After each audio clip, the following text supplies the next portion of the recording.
A queen, a whip, and a very bad Roman idea.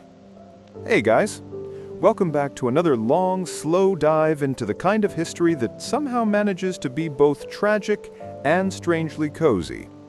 Tonight, we're traveling back to Roman Britain, that windy, rain-soaked corner of the empire that most Romans didn't even want to be posted to.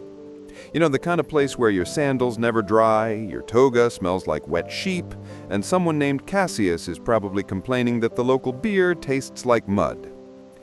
It's a wonderful setting for rebellion. And in the middle of all that damp imperial chaos, we meet one woman who really did try to shake an empire, Boudica, queen of the Iceni tribe.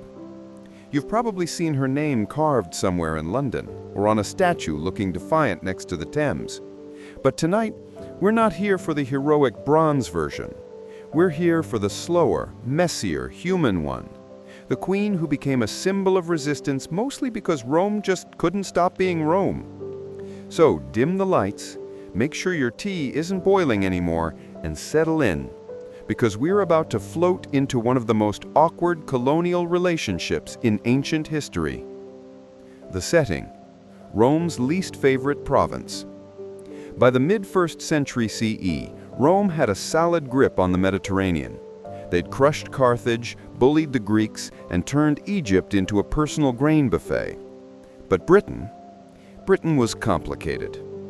Julius Caesar had dipped a toe in decades earlier, twice actually. He showed up, looked around, and then left because the weather was bad and the locals kept running into the fog. Classic British hospitality. But eventually, under Emperor Claudius, yes, the same Claudius who stuttered, limped, and somehow stumbled his way into being emperor, Rome decided to give it another go.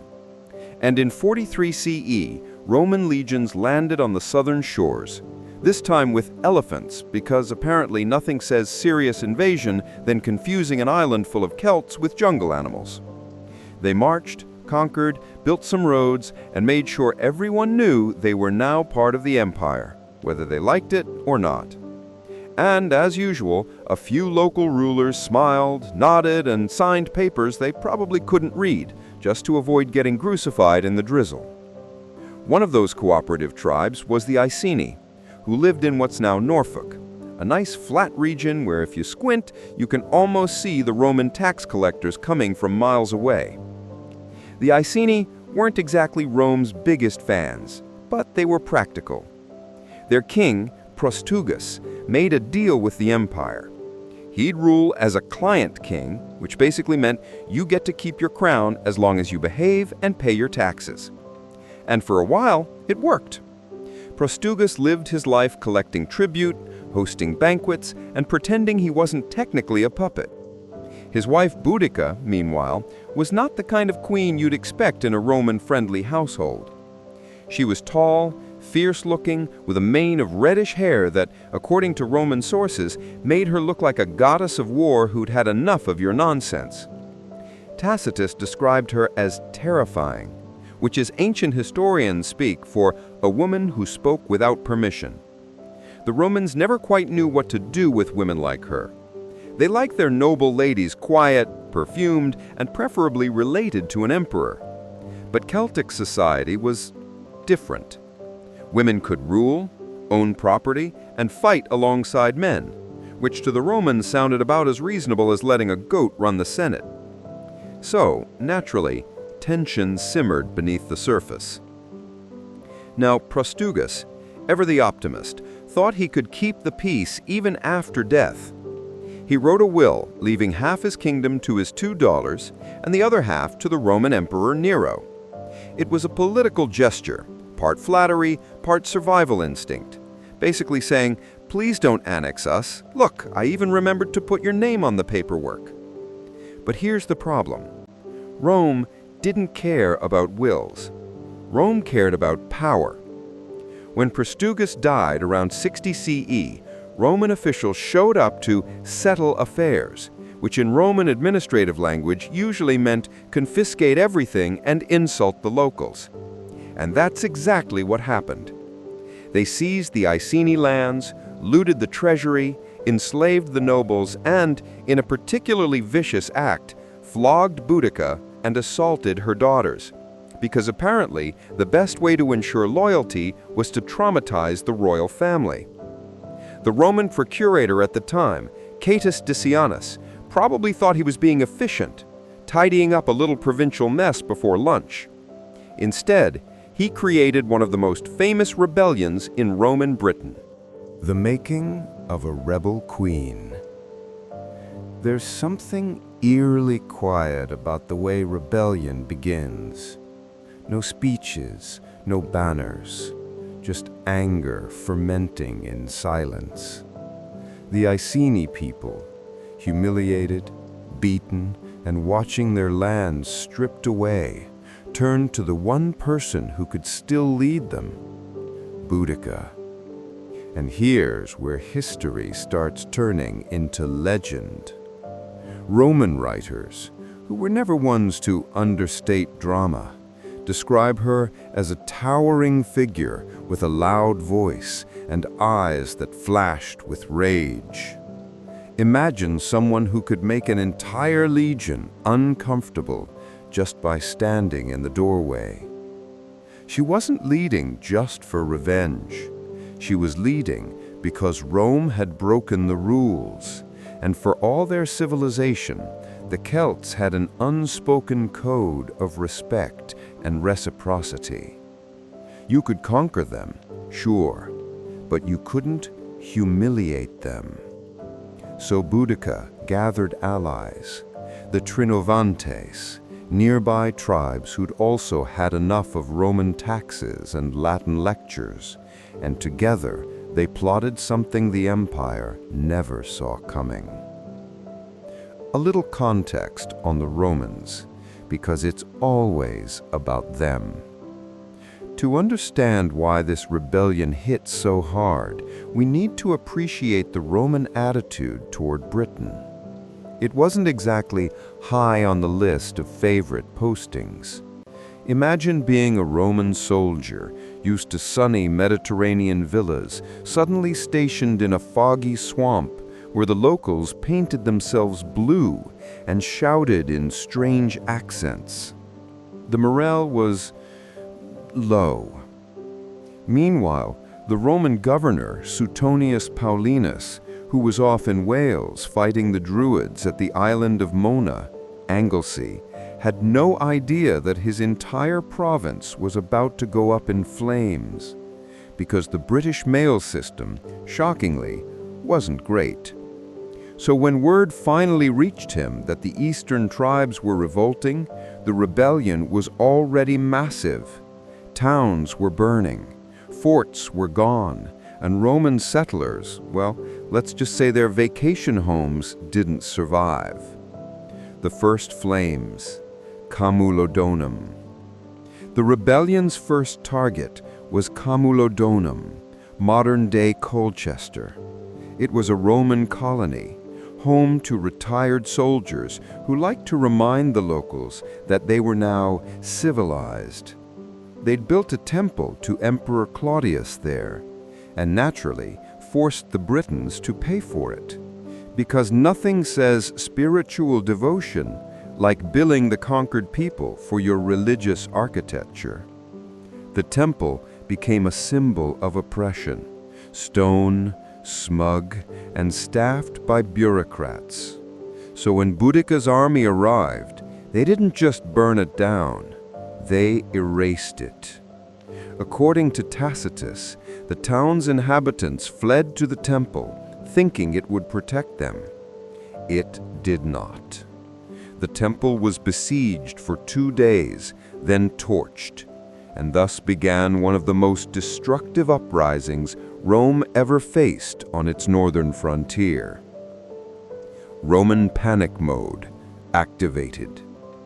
When news reached the nearest Roman outposts, they did what bureaucracies always do in a crisis. They underestimated it.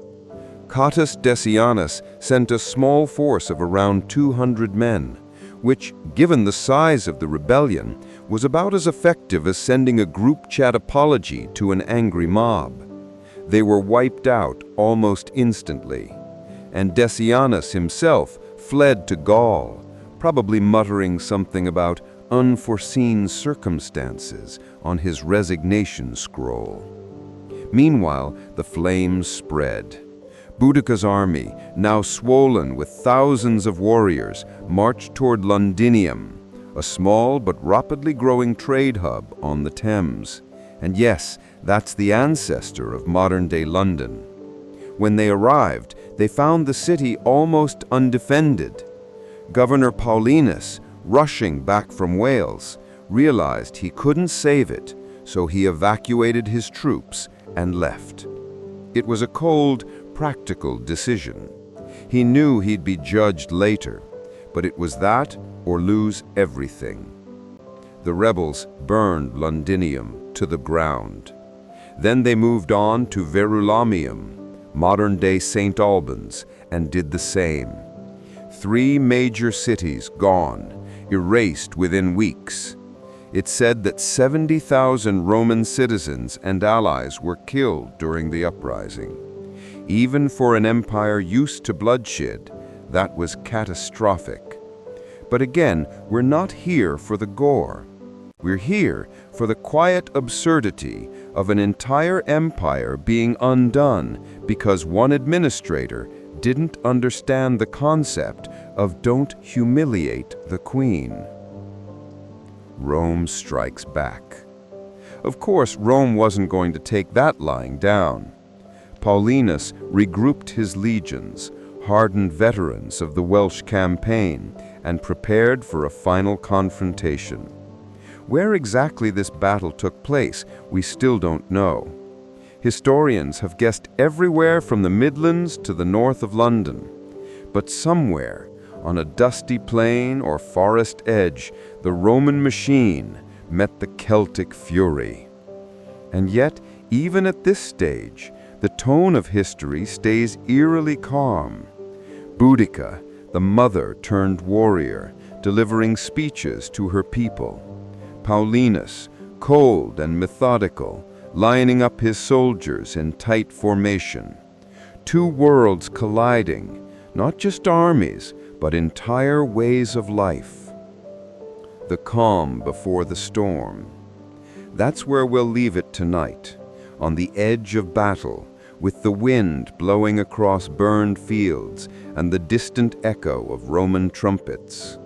In the next part, we'll drift through the last stand, how Boudica's rebellion, after burning half of Roman Britain, came crashing down in one day of brutal order versus chaos, and how the empire, ever pragmatic, quietly erased her story for centuries afterwards. But for now, let's stay here a little longer, in the midst of ancient Britain, where rebellion and silence lingered like smoke. The battle and the silence after.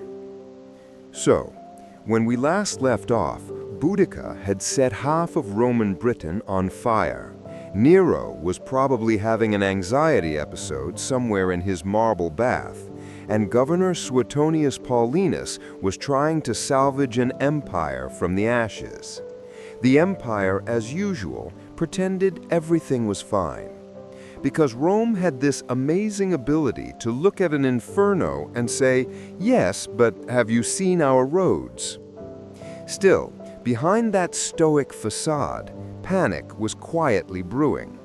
3 cities gone, tens of thousands dead, and an entire army of angry Celts still roaming the countryside with nothing left to lose. Let's float closer to that moment, the eerie calm before the inevitable Roman counterpunch. Paulinus gathers what's left. Paulinus was a soldier's soldier, hard, experienced, not one for emotional outbursts, which made him deeply Roman and probably a nightmare at parties. He'd spent years fighting the Druids in Wales, where discipline and ruthlessness were the only things keeping his men alive. So when he returned to find Britain in flames, his reaction was not despair, it was logistics. He gathered what remained of his legions, the 14th Gemini, the 20th Valeria Victrix, and a few fragments of others, around 10,000 men in total. Not much compared to the sheer size of Boudica's rebel army, which might have been 10 times that number. Though, as always, ancient historians loved to exaggerate. Numbers in ancient sources are like the calorie counts on ancient feasts, completely made up, but nice for dramatic effect. Still, even if the odds were only 3-1, Paulinus was outnumbered and deep in enemy territory. He needed strategy, not enthusiasm. And so he picked his ground carefully, a narrow defile, somewhere with woods at his back and open terrain ahead, perfect to funnel a chaotic mass of warriors into the disciplined jaws of Roman order. Tacitus, ever the poet, described it like a man setting a trap for chaos itself. And chaos, right on time, was coming. Boudica's last march. Boudica, meanwhile, was still in motion. Her army, a wild, unstoppable wave of tribes united by fury, was now heading straight for Paulinus. They were confident. Why wouldn't they be? They had destroyed cities. They had driven the Romans out of towns that once seemed invincible. And behind them, their wagons were packed with spoils, gold, loot, and, according to Tacitus, their families, who'd come to watch the final Roman defeat like it was some kind of festival. Because that's the thing about rebellion. It doesn't always realize when it's winning too fast. Momentum can be intoxicating. You stop checking the math. The Celtic warriors arrived at the battlefield, lined up, and prepared to finish what they had started. And at the front, Boudica herself, the queen who'd gone from humiliation to legend in a single season. According to Dio Cassius, she gave another of her fiery speeches, standing tall in her chariot, her daughters beside her. Her hair flowed, her voice carried, and she told her people that they would win or die, but never live as slaves. It's the kind of speech Roman writers loved to record, probably with some creative editing. You can almost hear the faint scratching of Tacitus's stylus polishing her words into tragic perfection. Across the field, Paulinus watched, silent. He didn't need to. His men already knew their parts, veterans drilled to perfection. Roman battle formation was more than just lines of soldiers. It was choreography. Every movement practiced, every command measured in heartbeats. They formed a wedge, narrow at the front, designed to pierce through larger unorganized forces. Shields interlocked, spears ready. Behind them, cavalry waited like iron punctuation marks. The Celts, by contrast, were a sea of individuals, ferocious but indisciplined. Warriors painted, shouting, clashing weapons on shields. It must have looked impressive, a storm of color and fury. But storms burn out. When the charge came, it was everything and nothing at once. A thunderous rush, screaming, hooves, the rattle of chariots. And then the wall of Roman shields didn't move. The impact rippled down the line, and the front rank of the Celts broke like water against stone. Paulinus waited. Then, with a calm precision that only Romans could find in the middle of carnage, he gave the order to advance. Short swords, gladii, flashed out from behind shields, one thrust per step. The wedge pushed forward, and the Celts, realizing too late that passion didn't equal organization, began to fold inward. The wagons behind them, the ones their families had brought to watch the victory, became obstacles, blocking their retreat. The open plain turned into a trap. Tacitus writes that it was a slaughter. Men, women, children, crushed in the panic. And while Roman historians always had a flair for exaggeration, the outcome was clear. Boudica's rebellion had collapsed in a single day. The aftermath of silence. The battlefield fell quiet. Smoke, blood, and wind. The usual remnants of empire doing what empire does. Boudica herself vanished from history, right there. The accounts differ. Some say she took poison to avoid capture, others that she fell ill and died later.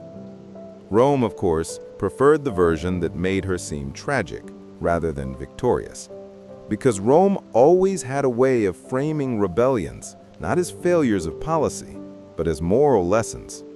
In their telling, Boudica became the embodiment of chaos punished by order. A warning, not a hero. But beneath the Roman narrative, something else lingers. For a brief moment, she had nearly broken them. A provincial queen, armed with nothing but conviction and fury, had made the empire tremble. And that kind of memory doesn't fade, even when the victors write the textbooks. Nero's nervous breakdown. Meanwhile, back in Rome, word finally reached Emperor Nero, who, in classic Nero fashion, reacted dramatically. According to Tacitus, he briefly considered pulling out of Britain entirely. Because nothing ruins an emperor's aesthetic like losing a province to someone who doesn't even have a marble palace. He eventually stayed, of course. Rome always stayed. But it changed the tone of rule in Britain. The days of casual looting and overconfident governors were over. For a while at least, they governed with something resembling restraint, that rare Roman habit of learning from mistakes, temporarily. As for Paulinus, he was blamed for being too harsh in the aftermath, because that's what happens when you save an empire. Someone in Rome decides you were rude about it. He was recalled soon after, and history moved on, leaving the rebellion to fade into a footnote. So what's left of Boudica now? Her name still clings to fragments, statues, poems, tourist plaques, and school textbooks, where she's either a freedom fighter or a barbarian, depending on who's grading. But more than that, she remains a kind of myth, a reminder that resistance, even when doomed, leaves echoes.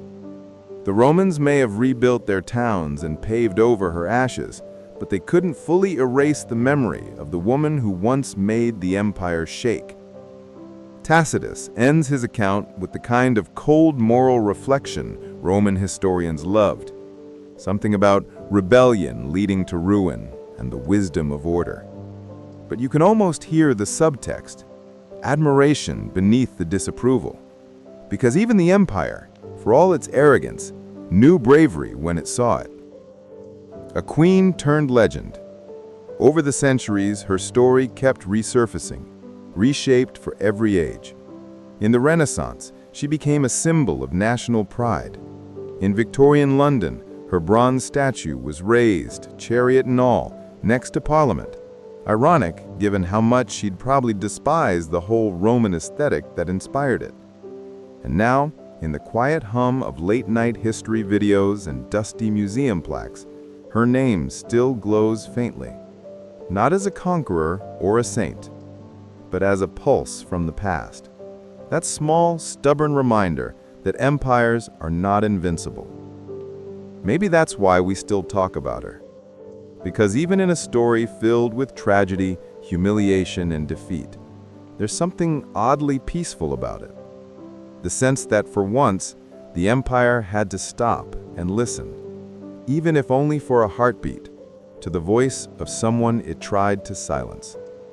So tonight, as the fog settles over the ruins of Roman Britain and the fires of revolt turn to ash, we can let the story fade back into the mist. The roads, the legions, the noise, all gone. But somewhere beneath that soil, a queen still whispers, "Sleep well, Boudica. You burned brightly enough to keep Rome awake for centuries." How Rome rewrote the story. So, the fires have burned out, The Romans have swept the ashes aside. The fields are quiet again. Too quiet. And somewhere beneath the damp soil of Britain, the rebellion that nearly broke an empire has been buried, not just physically, but historically. Because now comes the most Roman part of the story, not the conquering, not the killing, but the rewriting. Rome didn't just build roads and temples, it built narratives. And like all empires, it was excellent at deciding who got remembered and how. Let's drift now into that subtle, almost invisible part of conquest, the one fought not with swords, but with scrolls. History according to the victors.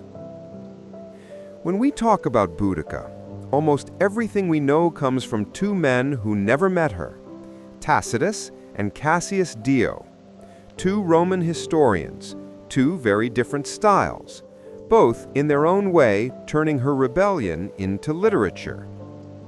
Tacitus was writing maybe 50 years after the events, close enough to have spoken to people who'd been there, but far enough to safely judge everyone. That's kind of his thing. Tacitus wrote history like a disappointed teacher grading an empire. He had a moral streak, which for a Roman senator meant he enjoyed criticizing imperial excess while still collecting the paycheck. And in his version, the Boudican revolt becomes a study in Roman corruption versus native dignity, a tragedy caused by greed, arrogance, and paperwork gone wrong. It's not exactly a feminist anthem, but it's as close as Roman literature ever got. Tacitus and the Noble Barbarian. Tacitus paints Boudica as both fierce and dignified, a queen wronged by imperial misrule, forced into rebellion by insult and cruelty. He almost seems to sympathize with her, but he couldn't resist Romanizing the lesson. To Tacitus, the rebellion wasn't just about independence, it was a morality play, an example of what happens when governors forget virtue. Rome, in his world, wasn't evil. It was human, flawed, and constantly testing the limits of its arrogance. So while Boudica appears heroic, she's also conveniently doomed, a perfect symbol of justice defeated but morally victorious. A mirror, maybe, for Rome itself, the empire that conquered everything except its own corruption. Tacitus even gives her a speech before battle, one of those eloquent, suspiciously well-structured orations that ancient historians loved to make up. You can almost hear him thinking, wouldn't it be neat if she spoke perfect Latin and quoted philosophy? It's the same way Hollywood gives every ancient warrior a British accent, because apparently that's what wisdom sounds like. Dio and the drama. Then there's Cassius Dio, writing over a century later, long after anyone who remembered the rebellion was gone. His version reads like a tragic epic. Boudica is wild, supernatural, almost mythic. Her hair is a storm, her eyes are fire. She's no longer just a queen, she's a force of nature, like a goddess who decided to ruin someone's census day. Dio describes omens, a statue of victory falling, women screaming in the wind and blood running through rivers. Classic Dio. He loved a good omen. But under all that spectacle, his message is the same. Rome, shaken but unbroken. The moral? Chaos always fails, order always returns. It's the eternal lullaby of empire. Still, it's worth noting, Dio gives her power. She's terrifying, commanding, larger than life. For a culture that feared powerful women, that's saying something. Even in defeat, Boudica refuses to be small. The Roman fear of female power. Let's pause here. because Rome, for all its statues and poetry, had deep anxieties about women who took charge. They admired strength in men, ambition in men, but a woman who led armies? That was practically a cosmic error. To Roman writers, such women were either monsters or warnings. Cleopatra, Messalina, Agrippina, all reduced to caricatures of lust, manipulation, or madness. So when Boudica appeared, a queen, a warrior, a mother, and a rebel, she didn't fit any category. They couldn't call her evil exactly because she had legitimate grievances. They couldn't call her noble because she burned cities. So they made her tragic, the acceptable middle ground for a woman who refused to stay in her lane. That's why for centuries, her story stayed buried under layers of moral commentary. Rome could remember her as a lesson, but never as an equal. The quiet erasure. After her defeat, the Roman administration in Britain worked fast to erase the traces. New governors were sent with polite smiles and promises of reconciliation. Fortresses were rebuilt, temples rededicated. The surviving tribes were quietly folded back into the imperial tax system, because nothing says peace like paperwork. There's almost no archaeological trace of the rebellion itself, aside from a thin layer of ash in the soil of Colchester in London, a silent scar. And in the official records of Rome, nothing. The rebellion was a local disturbance, dealt with swiftly and efficiently. Boudica's name wasn't banned, it was simply ignored, erased by omission, which is how empires prefer to tidy up their mistakes. The long sleep of the queen. For over 1,000 years, Boudica disappeared from memory. The Romans left, the Saxons came, then the Vikings, then the Normans, each wave burying the story deeper beneath their own. By the time medieval England emerged, Boudica was just a whisper in old chronicles, a half-remembered British queen who once fought Rome. Even her name shifted. Boudica, Boudica, as scribes guessed at how to spell a legend. It wasn't until the Renaissance, when scholars dusted off ancient Latin texts and started retranslating Tacitus, that she came back, reborn, revised, and rebranded for a new audience, one that desperately wanted national heroes. The Tudor Revival, a convenient queen.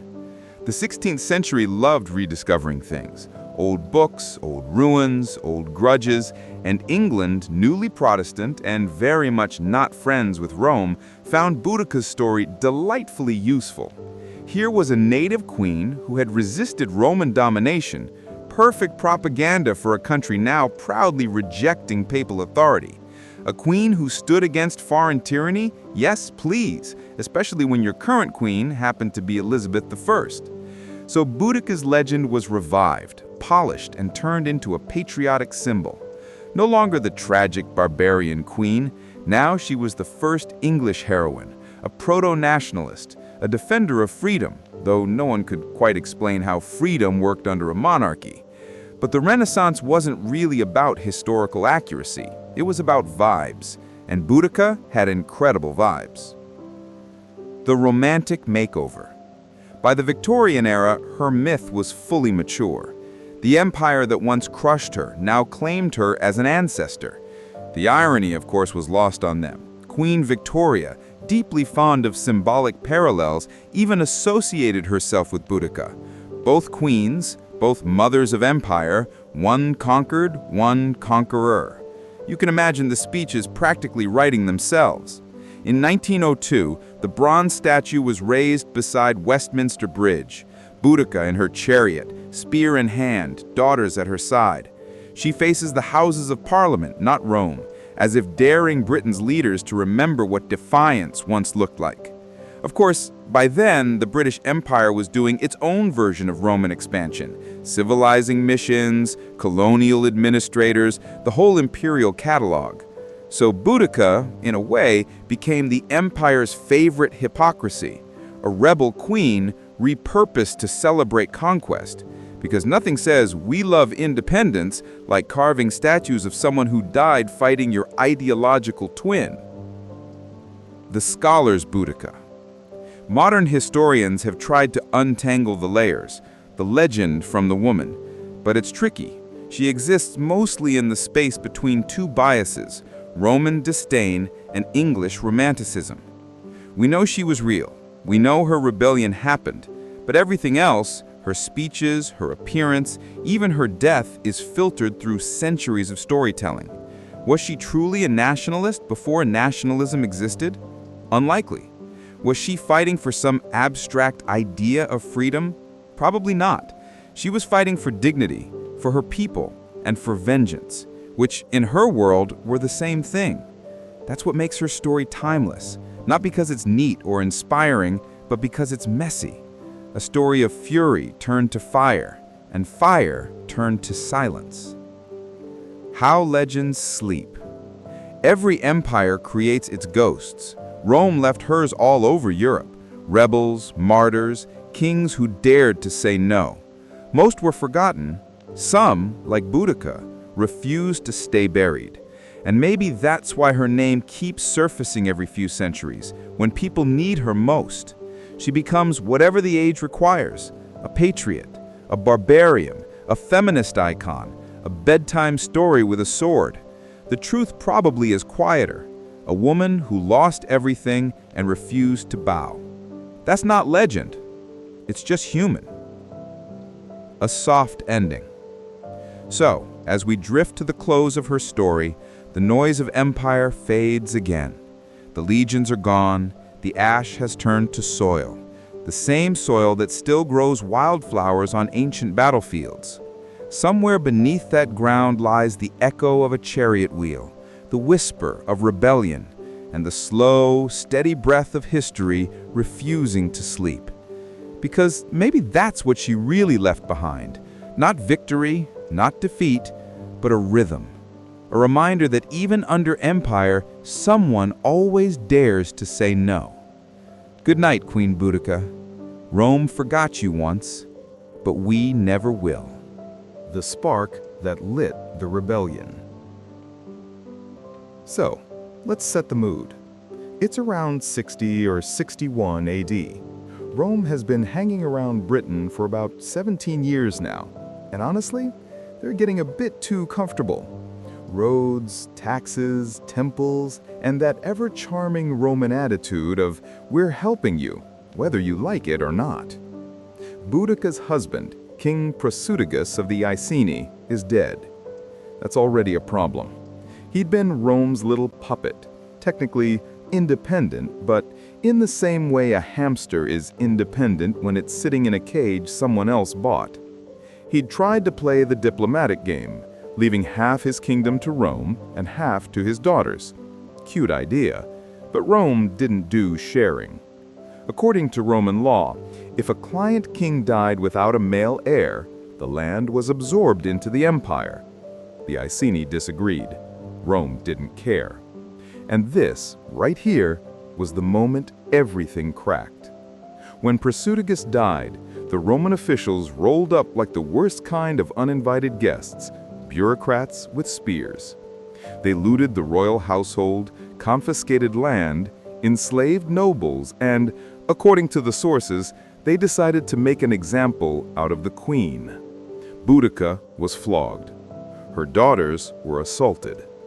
It's one of those historical details that's so horrific you can feel the anger echoing across centuries. Tacitus, the Roman historian who wrote about this, wasn't exactly subtle. He said the Romans acted with violence and arrogance. Translation, they went too far, even by Roman standards.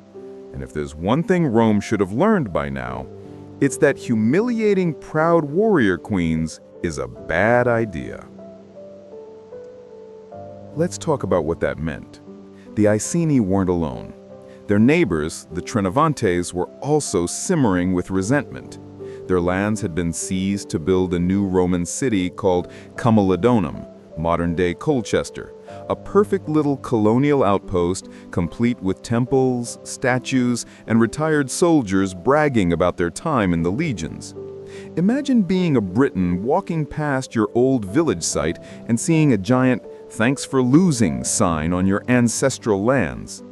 So when word spread about what happened to Boudica, something inside the tribes snapped. They rallied, and suddenly, this tall, fiery-haired woman, once humiliated and broken, became the symbol of every grudge Rome had ever earned in Britain. Picture her, standing on a hill, surrounded by warriors with painted faces, torches flickering in the fog. She wasn't just a queen anymore. She was a living storm. Tacitus described her as having a tall stature, fierce eyes, and a harsh voice, her red hair flowing down past her waist. Now, Tacitus might have been exaggerating a bit. He had a flair for dramatic women, but even so, the image stuck. Boudica wasn't royalty playing soldier. She was the embodiment of vengeance. And she had an army. The Iceni and Trinovantes gathered tens of thousands of warriors. Farmers dropped their tools, herders abandoned their flocks, blacksmiths melted plows into spears. It was less of a professional army and more of a tidal wave of fury. Rome, smug and unprepared, didn't see it coming. Their first target was obvious: Camulodunum. The Roman settlers there had been living in luxury, boasting about their civilization, and ignoring every warning sign that maybe, just maybe, the locals weren't thrilled about being colonized. They didn't even have proper walls. Because why would they? This was supposed to be a peaceful province. When the rebellion began, the city's residents panicked. They sent desperate messengers to the nearby Roman governor, Suetonius. He was busy, off fighting in Wales, as one does, attacking Druid strongholds on the island of Mona, Anglesey. By the time the message reached him, it was already too late. The rebels descended on Camulodunum like a storm. The Roman colonists barricaded themselves inside the temple of Claudius, thinking divine protection would help. Spoiler, it didn't. For 2 days they held out, listening to the sound of war drums, the crackle of fire, and the shouts of thousands of warriors who were very done with imperial taxes. Then the walls gave way. The city burned. The temple fell. No mercy. The Romans later said the rebels slaughtered everyone, men, women, even children. Whether that's propaganda or not, the destruction was total. And when news reached the rest of Roman Britain, you can imagine the panic. This wasn't some border skirmish. This was an uprising led by a queen with a personal vendetta and tens of thousands of people backing her. But Boudica wasn't finished. Not even close. After Camulodunum fell, her forces moved on to Londinium, modern-day London. At the time, it was a small but growing Roman trading hub, bustling with merchants and soldiers. Governor Suetonius, having finally returned from Wales, reached Londinium ahead of the rebels. He took one look at the situation and made a decision that was, well, very Roman. He evacuated the city. Translation, he saved the troops and abandoned everyone else. It was cold, strategic, and heartless, but tactically sound. He couldn't defend it with his small force. When Boudica's army arrived, Londinia went the way of Camulodunum, burned to ash. Next stop, Verulambium, modern-day St. Albans, another Romanized settlement, another smoldering ruin by the time Boudica was done. 3 cities gone.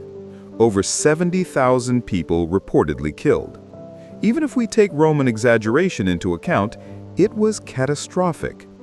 Rome's empire, built on intimidation, was suddenly on the back foot, terrified of a woman leading tribal warriors with nothing to lose. But even through it all, Boudica's campaign wasn't random chaos. It was vengeance, but also a message. Rome had broken its promises, violated its so-called allies, and now the island was reclaiming its dignity the only way it knew, through fire. Let's float a bit ahead to the inevitable Roman counterattack. because of course Rome was never going to let this slide. Governor Suetonius regrouped. He gathered what legions he could, mostly the 14th and fragments of the 20th, and started preparing for a showdown.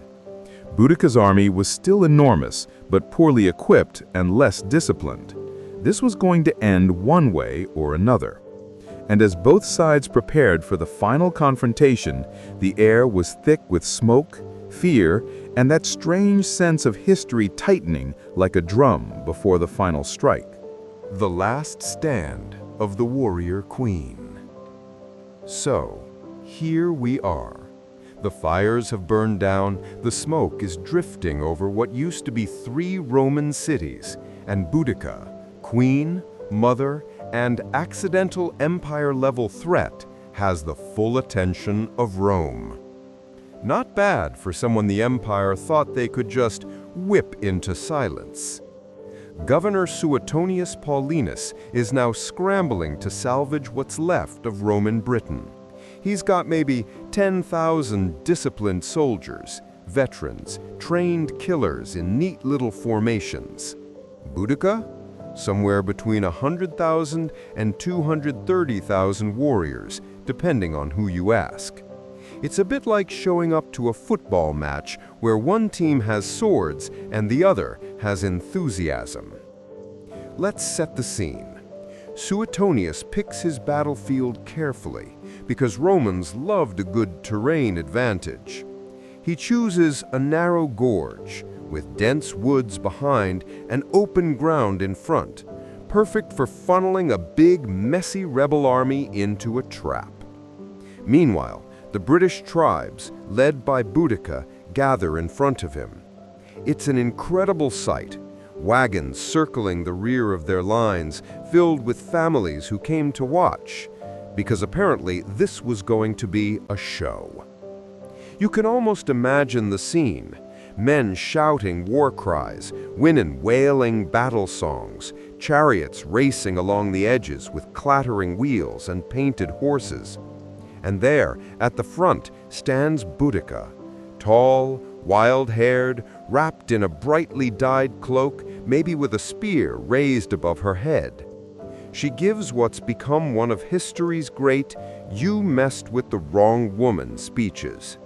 According to Tacitus, she says something like, "It is not as a woman descended from noble ancestry, but as one of the people that I am avenging lost freedom, my scourged body, and the violated chastity of my daughters." And honestly, it's one of those speeches that hits harder the more you think about it. This wasn't just a rebellion, it was a reckoning. But Rome was Rome. Disciplined, cold, calculating. As the Britons surged forward, hundreds of chariots, warriors screaming, drums pounding, the Roman line held, shields locked, javelins ready. At the perfect moment, Suetonius ordered his men to throw. Thousands of pilum, heavy spears, flew through the air, piercing the onrushing crowd. The front ranks collapsed, the momentum faltered, and the Roman infantry advanced in that slow, unstoppable way they were famous for. The Britons kept coming, but it turned into chaos. They were packed too tightly, couldn't maneuver, and their wagons blocked their retreat. What started as righteous fury became a crush of panic. And in that narrow valley, Boudica's army, so vast, so full of passion, was cut down with terrifying efficiency. Tacitus claims 80,000 Britons were killed that day. Roman casualties? Fewer than 400. Even if the numbers are inflated, and they probably are, the message is clear. Rome won brutally and decisively. As for Boudica, well, that's where the fog of history rolls in. The Romans said she either took poison to avoid capture or died of illness shortly after. No one really knows. Her body was never found, her grave never discovered. And honestly, that feels right. For someone who embodied defiance, disappearing into myth seems like the perfect ending. She came out of nowhere, rose against the most powerful empire on earth, and nearly brought it to its knees, all because they underestimated her. Then she vanished, leaving behind only stories and the faint echo of chariot wheels in the mist. After the rebellion, Suetonius wanted revenge. He burned villages, punished tribes, and basically made the surviving Britons wish they'd never picked up a spear. But the damage was done. Even in victory, Rome was shaken. They'd learned that conquering a people is one thing, keeping them docile is another. The Emperor Nero, thousands of miles away, supposedly considered withdrawing from Britain entirely. Because when your colonial project almost collapses thanks to one angry queen, it's time to rethink the budget. Over time, Boudica's story twisted and evolved. To the Romans, she was a cautionary tale, a reminder of what happens when you push your subjects too far. To later Britons, she became a symbol of freedom, courage, and the fiery spirit of resistance. In the Victorian era, they reinvented her completely, turning her into a noble heroine, a mother of the nation. They built a statue of her and her daughters in bronze, riding a chariot near the Houses of Parliament as if she'd always been one of their own. A little ironic, considering the empire she fought against became the model for the one Britain later built. But, you know, history loves irony. So, what's left of Boudica now? No ruins, no tomb, no weapon preserved in a museum. Just her name and the story of a queen who refused to kneel. Her rebellion didn't end Roman rule in Britain, but it did something else. It showed that even the mightiest empire could be shaken by rage, grief, and a sense of justice denied. And in the quiet spaces between history's louder stories, her ghost still lingers, a whisper against empire, a reminder that humiliation breeds resistance. So tonight, as the lights dim and the echoes of those ancient drums fade away, remember her, not just as a warrior, but as a woman who faced the impossible and said, "No more." Because sometimes, even in history's sleepiest corners, defiance burns brighter than victory. After the flames, Rome rebuilds and the legend grows. So, the battlefield is quiet now. Smoke has settled. The legions have marched home or buried their dead, and Boudica, mysterious, vanished, unforgettable, has left the stage. But the story, as with all good stories, doesn't end there. Let's drift slowly through the aftermath, because empires, like bad tenants, don't leave quietly. The Roman cleanup crew. Suetonius Paulinus had a job to do: fix Britain. The kind of job that involves taxes, roads, temples, and the occasional, "Hey, don't revolt again" memo.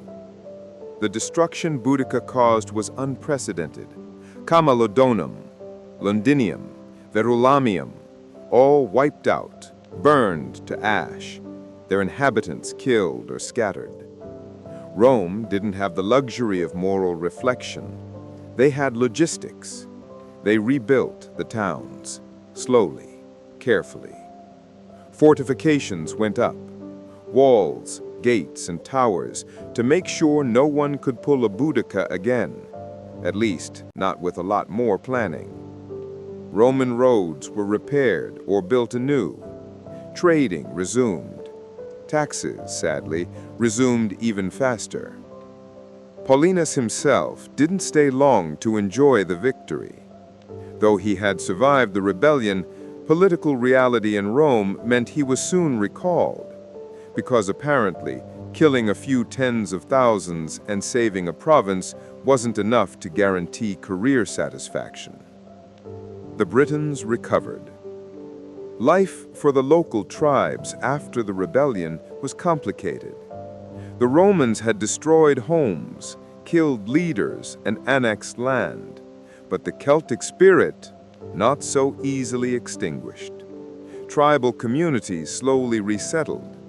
Some of the Iceni kept a degree of local autonomy, but under stricter Roman supervision.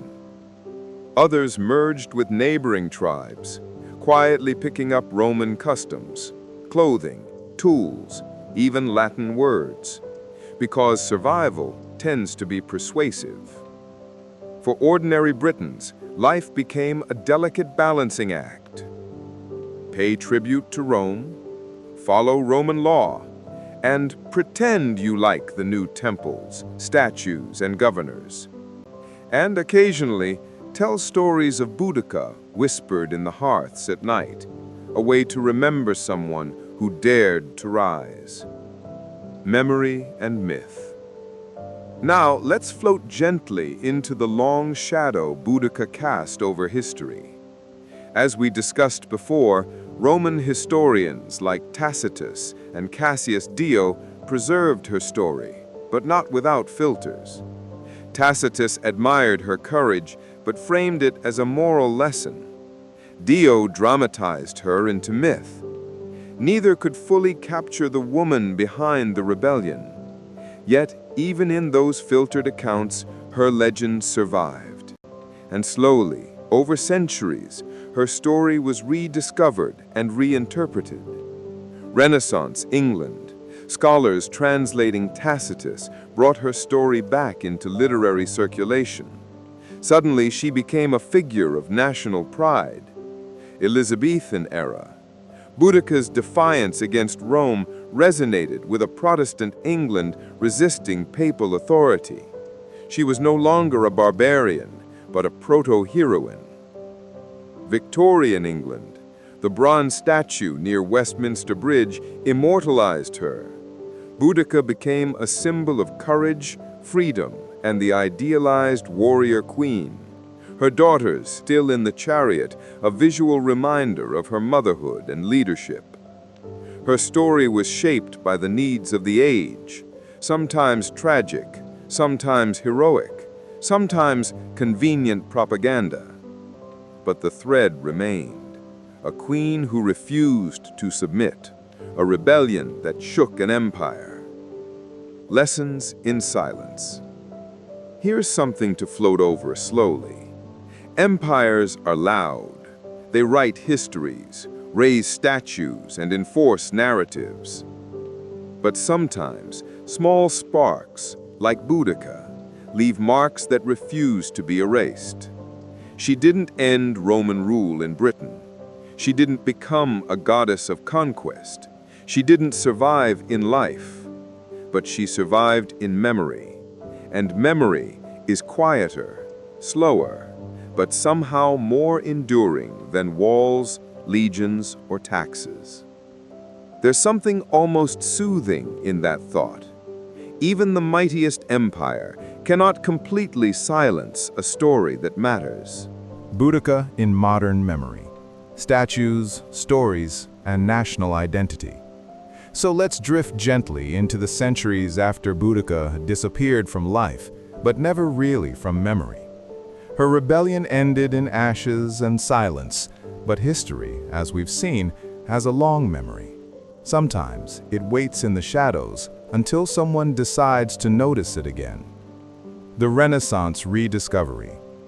After centuries of being mostly forgotten, hidden in fragments of Tacitus and Dio, the Renaissance breathed new life into her story. Scholars were dusting off Latin manuscripts, translating them, and suddenly, Boudica emerged from the mist. She was no longer just a local queen, she became a symbol of British resilience. At this point, the narrative was selective. The cruelty of the Romans was emphasized just enough to make her righteous. Her leadership, strategy, and charisma were highlighted because every country likes a strong female figure when it suits its image. The violence? Not ignored, but softened or framed as necessary vengeance. Boudica fit nicely into the Renaissance imagination. A defiant woman standing against imperial oppression, dramatic, moral, and of course, inspirational. Elizabethan England, a convenient hero. Moving into the Elizabethan era, Boudica's story became a mirror for contemporary politics. Elizabeth I was the queen. England was Protestant, wary of Rome, and constantly defining itself against foreign domination. And here came Boudica, a British queen resisting the Romans, a symbol of independence, a moral example of leadership under adversity. Writers and poets of the time invoked her story quietly, sometimes in pamphlets, sometimes in plays, as a source of national pride. Boudica was no longer just a historical footnote. She became a role model, a narrative device to remind the English resistance matters and courage is timeless. Victorian England, bronze, chariots, and nationalism. By the 19th century, Boudica was fully mythologized. She became a Victorian heroine, maternal, courageous, and indomitable. In 1902, the iconic bronze statue was erected near Westminster Bridge. Boudica standing in a chariot, daughters at her side, hair flowing like fire, horses rearing, spears raised.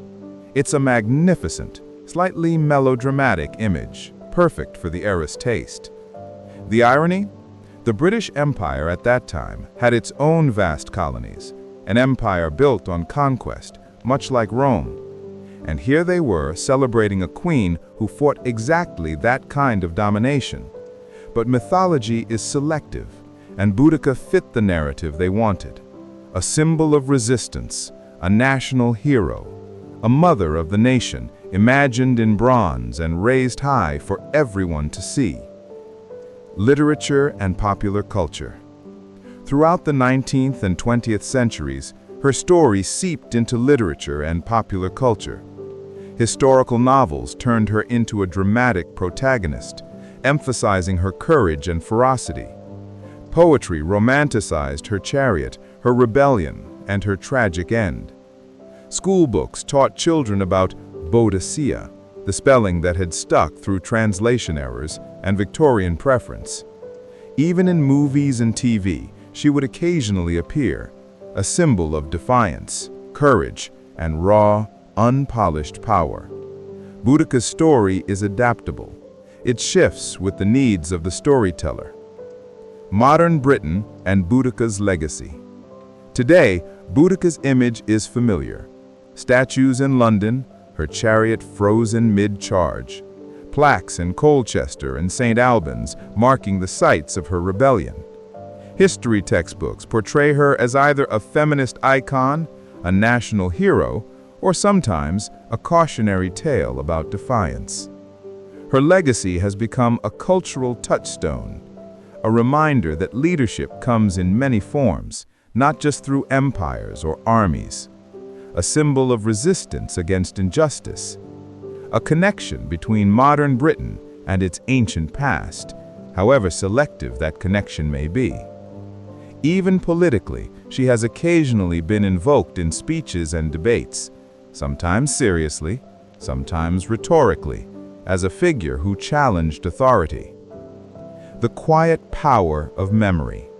What's remarkable is not the battles, not the cities burned, not even the legions defeated. It's memory itself. Boudica's rebellion lasted for only a few weeks. Her life ended in mystery, and yet her story persists.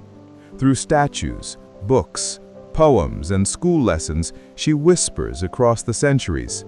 You can resist. You can fight. You can leave a mark even when the world seems too big. It's a soft, subtle power, not about empires, not about glory, not about conquest. It's about being remembered. And in the long, sleepy rhythm of history, that is perhaps the most enduring victory of all. A slow reflection. As we settle into the quiet of late-night contemplation, let's take a moment to appreciate the arc of her story. A woman scorned by empire, a leader who rose from humiliation to command a vast army, a queen who burned cities, challenged Rome, and vanished, a memory reshaped by centuries of storytelling, nationalism, and culture. And yet, despite all the filters, Boudica's essence survives. She is a whisper in the ashes, a shadow on a bronze statue, a pulse in the heartbeat of history. She reminds us, but even when life feels dominated by rules, walls, and empires, defiance leaves traces. Not always loud, not always victorious, but lasting. Boudica's rebellion in archaeology and modern scholarship. So let's drift gently from myth and memory back into the ground itself. Because while stories, statues, and poems keep Boudica alive in imagination, archaeology gives her a quieter, slower presence, buried in soil, ash, and the ruins of Roman towns. What the soil tells us. For centuries, historians relied on Tacitus and Cassius Dio, but written history is always filtered through perspective, Roman perspective in this case.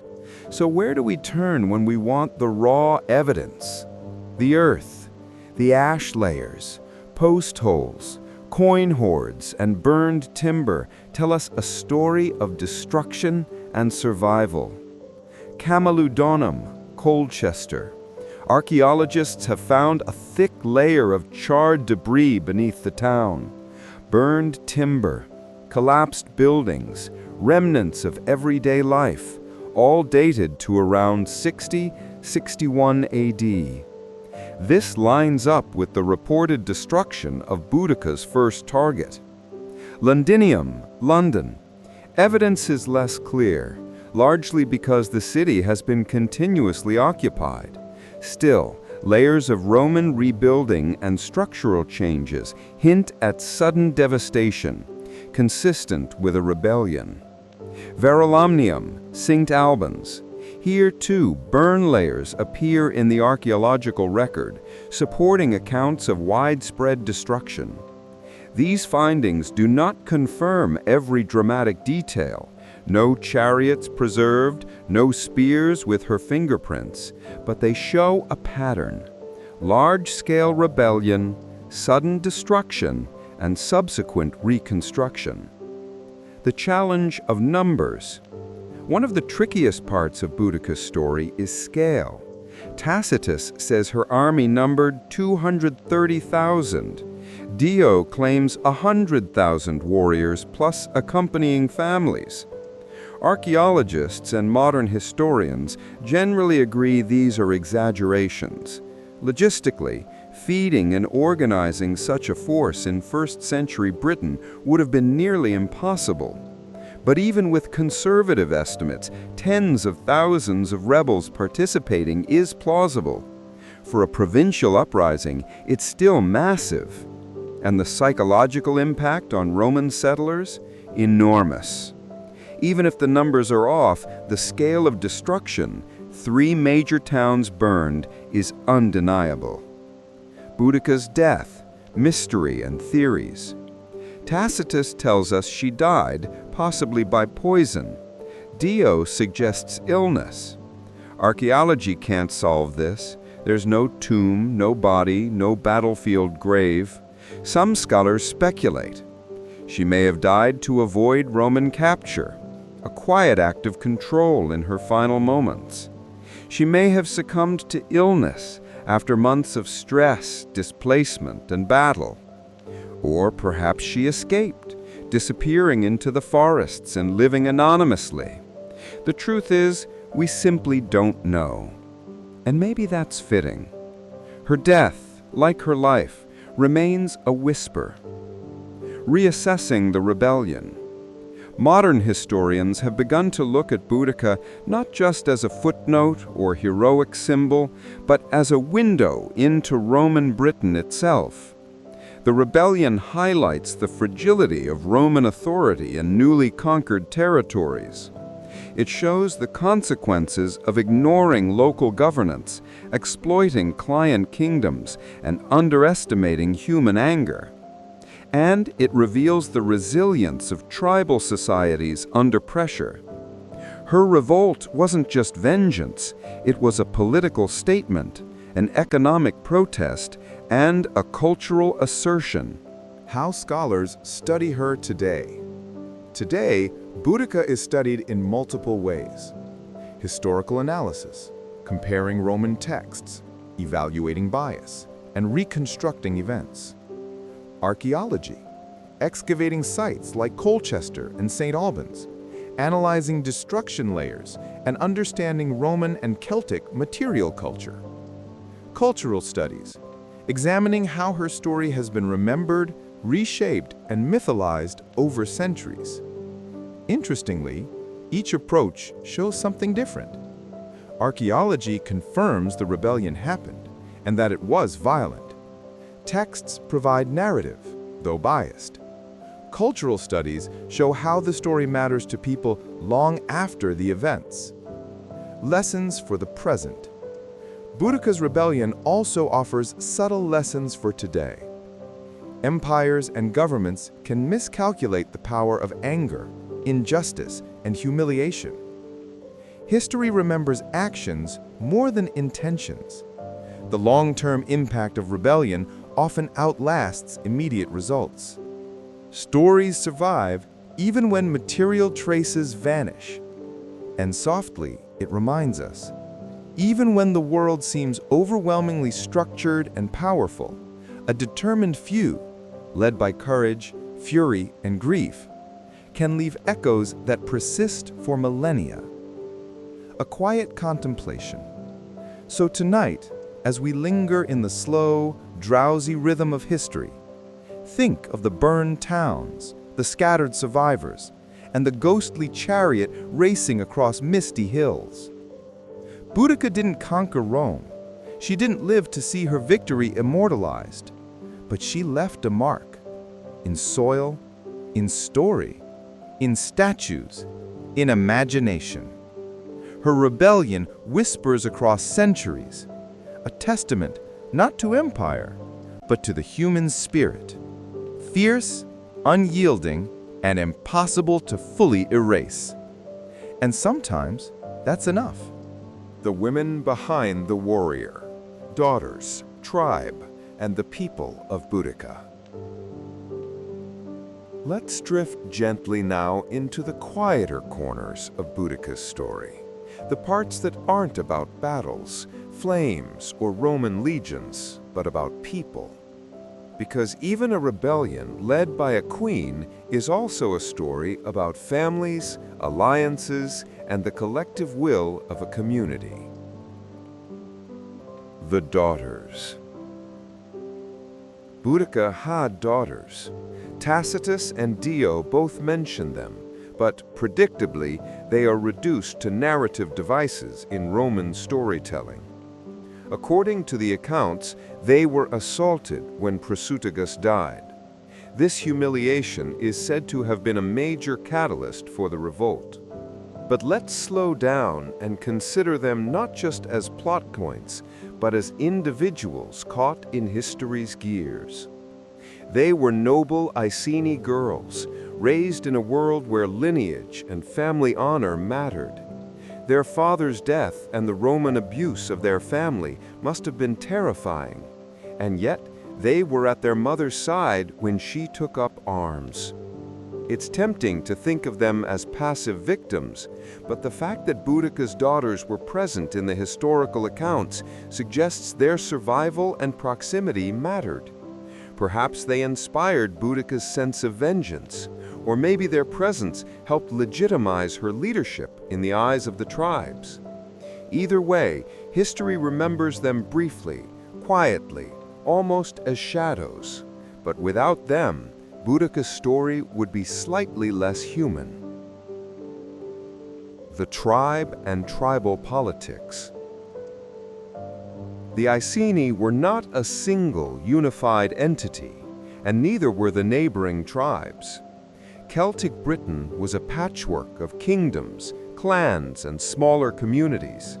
Yet somehow, in 60 to 61 AD, these fractured groups came together under Boudica's leadership.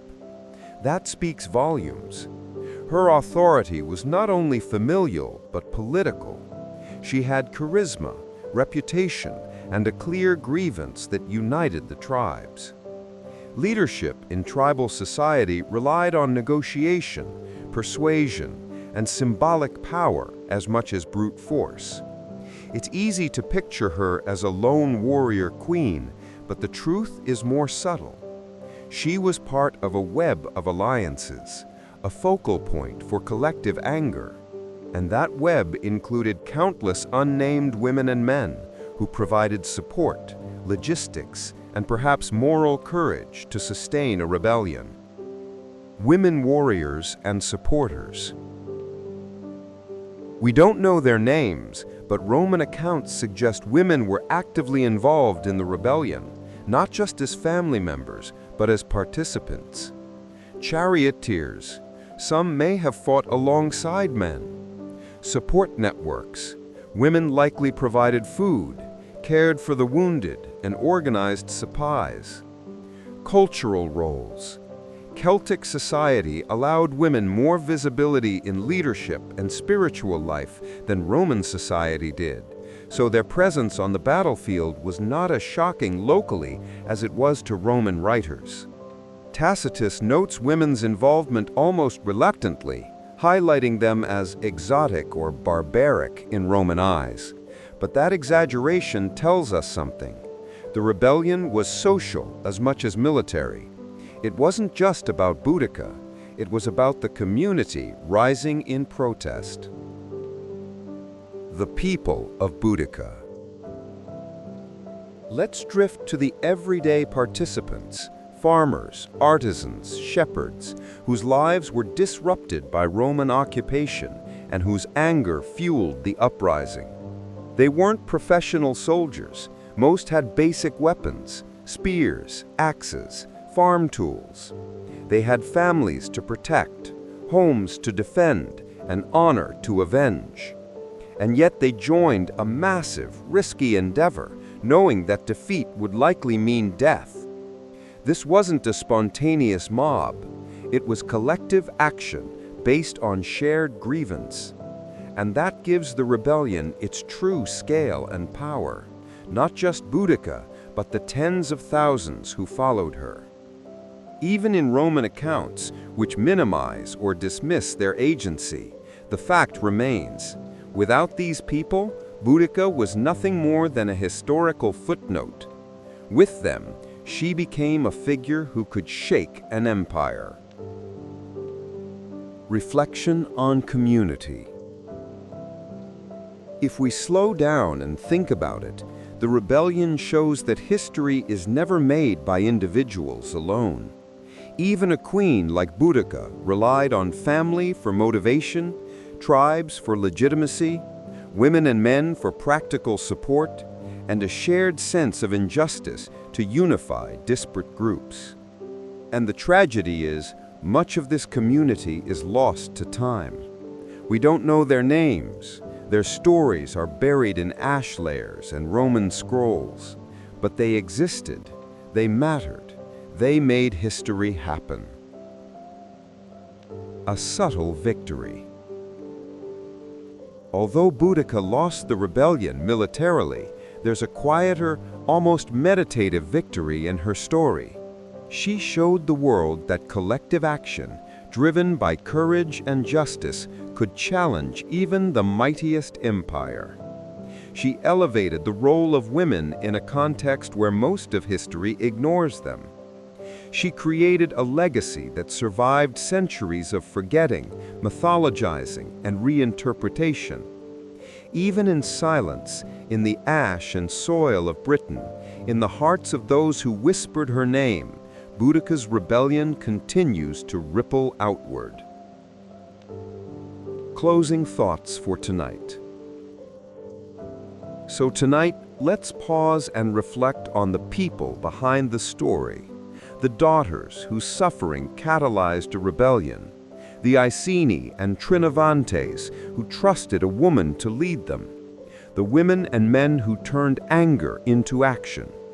History often remembers kings, generals, and conquerors, but sometimes the quiet courage of a community led by one remarkable figure can echo through millennia. Boudica's rebellion wasn't just hers, it was theirs. And maybe that's the soft, enduring lesson, that even in the shadow of empires, ordinary people, inspired by outrage and hope, can make history. Boudica's rebellion across time, influence on nationalism, feminism, and popular culture.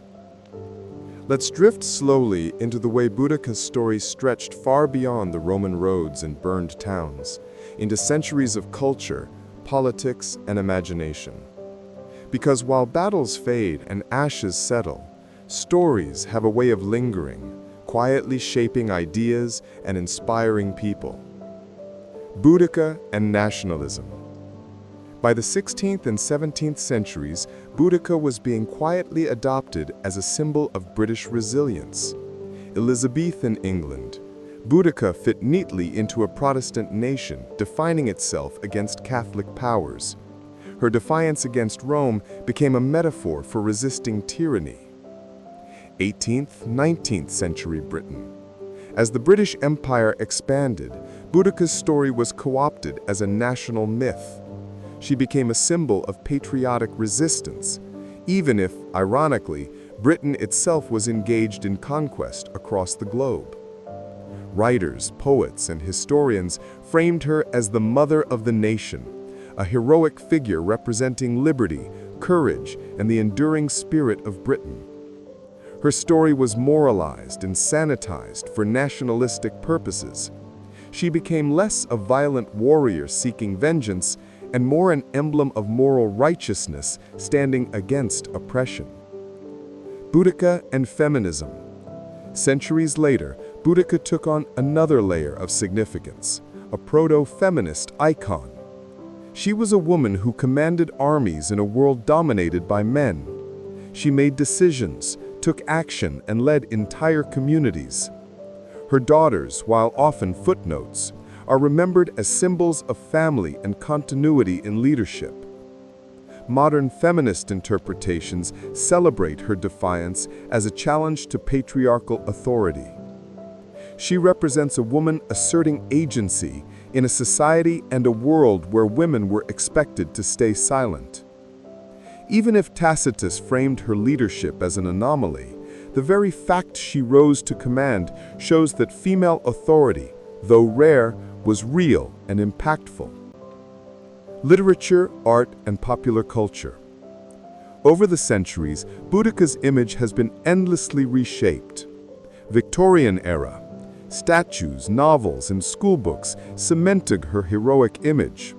The bronze sculpture near Westminster Bridge shows her in a chariot with her daughters, hair flowing like fire, a dramatic, almost cinematic vision.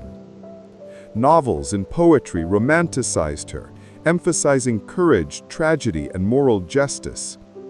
These works reinforced her role as both warrior and symbol. Film and media. In more modern times, Boudica has occasionally appeared in documentaries, historical fiction, and even TV series. Her story adapts well. Rebellion, motherhood, and tragedy are timeless narrative elements. Even today, Boudica inspires public imagination. Schools teach her as part of British history. Tourists encounter her statues, and activists sometimes reference her as a figure of defiance, a symbol beyond borders. Interestingly, her story also resonates outside Britain. She represents resistance against empire, oppression, and injustice, universal themes. Scholars and educators worldwide reference Boudica when discussing women in history, revolts, and the challenges of colonial occupation. She is sometimes paired with other historical female leaders, Joan of Arc, Cleopatra, and Artemisia, as examples of women who challenged norms and wielded power in male-dominated societies. Her story is flexible. It can serve nationalist agendas, feminist narratives, or global lessons in leadership and courage. And if we drift slowly and reflect, her story is also about complexity and rebellion that caused terrible destruction, a figure both heroic and tragic, a legacy shaped by centuries of interpretation, myth-making, and cultural needs. Even if we never know the exact details, the echo remains. A woman who refused to bow, who led a people in revolt, and whose spirit quietly, endlessly, rides across time. Final reflections: why Boudica matters in history's quiet corners. So let's drift gently now to the final reflections on Boudica, beyond battles, statues, or Roman scrolls. Because the most interesting thing about her story isn't necessarily the destruction, the rebellion, or even the empire she shook.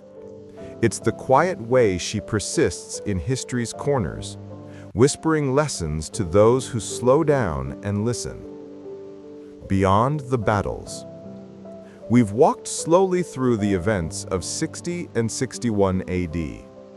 A queen humiliated, a family violated, and tribes rising in collective fury. Cities burned, Roman legions challenged, victory and defeat intertwined. But history, in its full monotone rhythm, isn't just about fire and blood. It's about the human patterns behind those events. Boudica's rebellion reminds us that authority can be challenged even by those considered powerless. Communities act collectively, often driven by shared grievances and values. Leadership comes in unexpected forms, sometimes through women, sometimes through those history tries to overlook. Her story is a gentle, persistent nudge toward understanding the subtle forces that shape societies. The power of memory. Memory, more than battles, keeps Boudica alive. Roman historians recorded her, albeit with bias. Later generations reshaped her into myth and symbol. Modern scholars, archaeologists, and cultural historians continue to study and reinterpret her story. Her memory demonstrates that events are not only facts, they are also narratives. The way we remember people shapes culture, identity, and values. A single life or a short rebellion can echo across millennia when it captures imagination, justice, or resistance. Even if we cannot touch her, we can still feel her presence in these echoes. Lessons from a warrior queen. Let's float over the subtler, quieter lessons her story offers. Defiance has a legacy. Victory is fleeting. Memory can endure. Courage is contagious. One individual's bravery can inspire entire communities. Stories are resilient. They survive interpretation, myth, and even empire. And sometimes, history doesn't need loud triumphs to matter. A queen, a rebellion, ashes, and a vanished body. These quiet elements together create resonance that survives centuries. Humanity behind history. Slowing down, we can see the people behind the events. The daughters, whose suffering catalyzed action. The tribal warriors, whose determination made rebellion possible. The women and men who supported Boudica, in action or in spirit. Even the Romans, whose miscalculations inadvertently amplified her story. History is often told as a chain of rulers and battles. But here, in Boudica's story, we see the human weave beneath it. Families, communities, moral outrage, courage, and persistence. It's a soft, meditative reminder that history is not only about winners, it is about living, reacting, and remembering. And, the quiet echo. And finally, let's drift into the slow, reflective thought that carries through time. Boudica didn't conquer Rome. She didn't survive to enjoy fame in her lifetime. She didn't leave a tomb or signed documents, but she lives in memory, in whispers across centuries, in bronze and stone, in poems, in novels, in lessons quietly absorbed by generations. Even when the world seems immovable, even when empires seem eternal, defiance matters. Even in ashes, even in silence, the spark endures. A gentle conclusion. So tonight, as you settle into the quiet, the soft rhythm of history, think of her, a queen, humiliated but unbowed, a mother, grieving yet resolute, a leader, inspiring tens of thousands, a story, quiet yet enduring, stretching across centuries.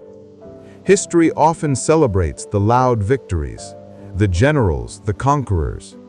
But Boudica reminds us of the quieter truths, courage, resistance, and the persistent power of memory. And in that calm reflection, the final lesson lingers softly. Even when you vanish, even when your cities burn, even when your body disappears into mystery, the echoes of your actions, your defiance, and your story can ripple through the ages. Boudica rides on, not in triumph, but in memory. And sometimes that is more enduring than triumph itself.